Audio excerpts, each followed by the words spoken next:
মাটিটাকে রোদ্রে 3-4 দিন শুকিয়ে নিয়েছি। দেখুন কেমন ঝুরঝুরে হয়ে গেছে। এবার এর মধ্যে আমি বালি মিশাবো। এখানে প্রায় যতটা মাটি দিয়েছি ততটাই বালি দিতে হবে, তাহলে জলটা সহজে বেরিয়ে যাবে। এতটা পরিমাণ 1 চামচ মতো স্যাপ দিয়ে দিচ্ছি।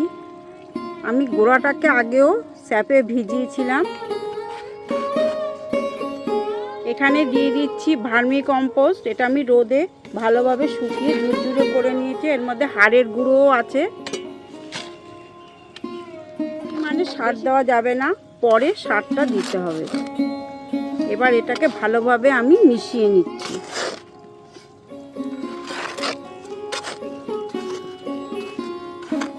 আমি নিচে এখানে পাথরের টুকরো, ইটের টুকরো যাই হোক, এইভাবে আমি পরপর দিয়ে দিচ্ছি যাতে জলটা সহজে বেরিয়ে যায়। এর উপরে আমি বালি দিয়ে দিচ্ছি যাতে জলটা সহজে বেরিয়ে যায়। এবারে সার মিশানো মাটিটা আমি দিয়ে দিচ্ছি। এই যে একটু মাটি দিয়েছি। এইবার এই গাছটাকে এইভাবে উপরের দিকে এরকম করে বসিয়ে দিতে হবে,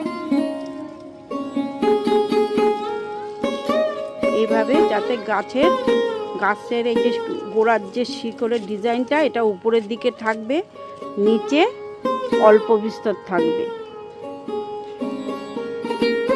এবার আমি হালকা করে মাটি দিয়ে দিচ্ছি যাতে গাছটা সোজা হয়ে দাঁড়িয়ে থাকতে পারে।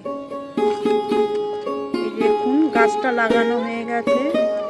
সাদা আর একটা ডালে পিঙ্ক।